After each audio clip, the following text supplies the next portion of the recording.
কালকে রাতে থেকে আমাদেরকে খুঁজতে খুঁজতে মানে সকাল হয়েছে, তারপর আমাদেরকে পাইছে। পরিস্থিতি অনেক খারাপ ওদিকে। উপায় আমাদের একটা ভোট দিলে আমরা ওদেরকে যাই উদ্ধার করে নিয়ে আসতে পারবো। প্রত্যেকটা বাসার মধ্যে মানুষ শুধু কান্না করতেছে, হাহাকার করতেছে। কেউ টিনের চালে বসে আছে, তারপর কেউ দোতলার বিল্ডিং এ বসে আছে। একতলা পর্যন্ত পুরোপুরি পানি, সবাই একদম পুরো পানিতে প্লাবিত। আমাদেরকে খুঁজে পাচ্ছিল না, সকালে পাইছে। ওনারা অনেক কষ্ট করার পর আমাদেরকে নিয়ে এসছে। কালকে রাতে থেকে আমাদেরকে খুঁজতে খুঁজতে মানে সকাল হয়েছে, তারপর আমাদেরকে পাইছে।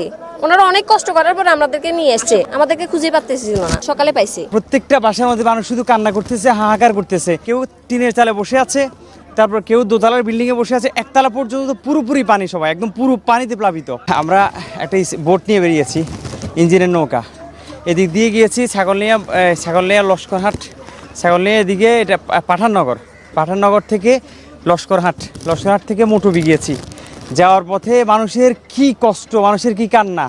পথে পথে মানুষগুলো আটকে আছে, গলা পরিমাণ পানি। তারপর প্রত্যেকটা বাসার মধ্যে মানুষ শুধু কান্না করতেছে, হাহাকার করতেছে। মানুষ তো অলরেডি সবাই ওই যে উপরে কেউ টিনের চালে বসে আছে, তারপর কেউ দোতলার বিল্ডিংয়ে বসে আছে। একতলা পর্যন্ত পুরোপুরি পানি, সবাই একদম পুরো পানিতে প্লাবিত। এখন আমরা কয়জনকে বাঁচাবো?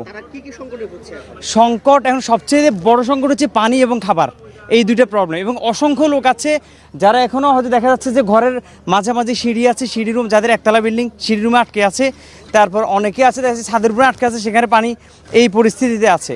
আর হতাহতের ঘটনা আমি কয়েকজনের কাছে শুনেছি, বাট নিজ চোখে দেখি নাই এরকম। এখন সবচেয়ে বেশি জরুরি হচ্ছে মানুষদেরকে, যেই পরিমাণ মানুষদেরকে উদ্ধার করার জন্য গাড়ি বা ফোর্সের দরকার, সেই পরিমাণ কিছুই নাই। আমার দেশের মানুষ মারা যাচ্ছে, মানুষগুলো ছটফট করতেছে, হাহাকার করতেছে, ভয়ঙ্কর অবস্থা।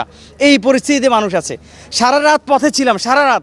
আজকে একটু আগে আমি আসছি, আমার অফিসে বইগুলো এলোমেলো হয়ে আছে, বইগুলো ভিজে যাচ্ছে, ঠিক করছি, একটু আগে আসছি। এখন আমাদের বোট এটা আবার রেডি হচ্ছে, বোটটা আবার যাবে।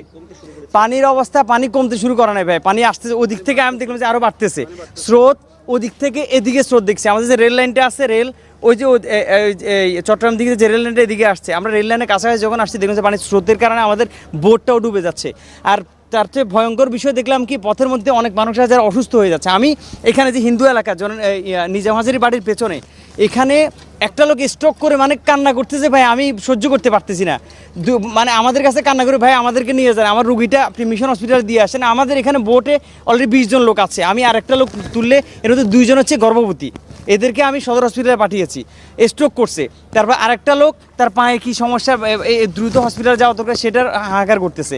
এইভাবে অসংখ্য লোক আছে। একদম মাথা তো উপরে উঠে গেছে। আমরা এক জায়গায় গেছিলাম, ওখানেও পানি উঠতেছে। এখন বাচ্চা নিয়ে আমরা ওখানে আর থাকতে পারতেছি না। ওই জন্য আমাদের ভাইয়াদের কাছে কল দিছি। আমাদেরকে ওনারা কালকে রাতে থেকে আমাদেরকে খুঁজতে খুঁজতে মানে সকাল হয়েছে, তারপর আমাদেরকে পাইছে। ওনারা অনেক কষ্ট করার পর আমাদেরকে নিয়ে এসছে। এখন সবাই নিরাপদ স্থানে আছে, তবে খাবারের খুব সংকট, পানি, খাবার এবং খুবই সংকট এগুলার। এটার মানে খুব দরকার। আমরা তো আসি, ভালো ছিলাম, ওখান থেকে আসতে পারছি, কিন্তু মানুষ তো ওখানে নিরাপদ স্থানে আছে, কিন্তু খাবারের প্রয়োজন অনেক।